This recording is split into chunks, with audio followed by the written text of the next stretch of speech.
back here on 8/24 day, Kobe Bryant Day. It was yesterday. Kobe would have been 45 years of age. And I'll never forget Suzy Shuster walking in New York City. Was it 2 days before our wedding? 3 days before our wedding on Central Park South? Right? Yeah. And we ran into a friend of yours, and his name was? His name was Kobe Bryant. Oh, yeah. And I had just done a SportsCenter commercial with him like 2 years before. It was literally like 90 minutes of his time. And the two of you like stopped like old friends on the street. You invited him to our wedding. Oh, I remember. I had to. I know. Because you did that with Michael Irvin, I think the day before. I wasn't with you with Irv. Irv showed. Kobe said, I don't think I'm going to be in town. But you gave him an invite to the wedding. I did. Michael, of course, didn't miss it, and he let's showed just up go on the in, record. But he was my guest, of right? course. That's true. He showed up in an electric blue tuxedo. But this is not 8/8 for Michael Irvin Day. This is 8/24 for Kobe Bryant Day. So, what's your favorite memory of Kobe when you covered him and got to know him and befriend him? I was with him almost every night for 3 years, but my favorite memory is the first day that I showed up at Lakers practice and my first day at Fox Sports, because I had just covered him and done a piece on him for Real Sports with Brian Gumbel, my last job before I got my Fox job. Right. And he looked at me, he's like, "What are you doing here?" I said, I'm on the air now. This is my new gig. And he was so great about it. And he was so excited for me, gave me a big hug. You know, I was new in LA. People wondered why I knew him and how I knew him.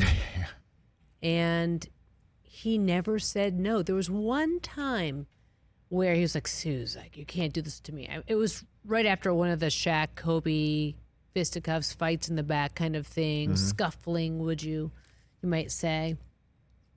But he was always great and always took the time to do interviews, and it was because we'd had a bond from when I had done the Real Sports piece. And so I watched him grow up here, and I watched him because of having covered him before. I watched him mature and go through the different processes. And obviously Shaq talks about it all the time when he's on with me. I saw a lot of what happened behind the scenes and chose to share some and chose to shelf others. But you know, my favorite memory was running into him on a court recently or before he passed. And I went to go to a game, and he was there with one of the girls. And we just sat there and we just laughed. I had the boys there, our boys. Thank you.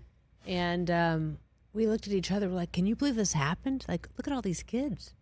But I never had a bad moment with Kobe Bryant. I loved covering him. It was an honor and a privilege. We spoke Italian sometimes in the locker room.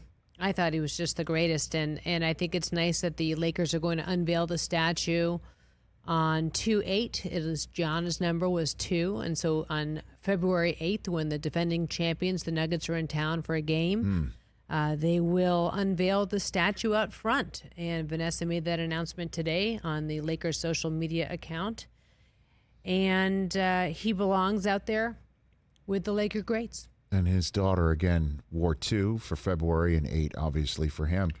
And so what should the, in our minute we have left, what should the statue be?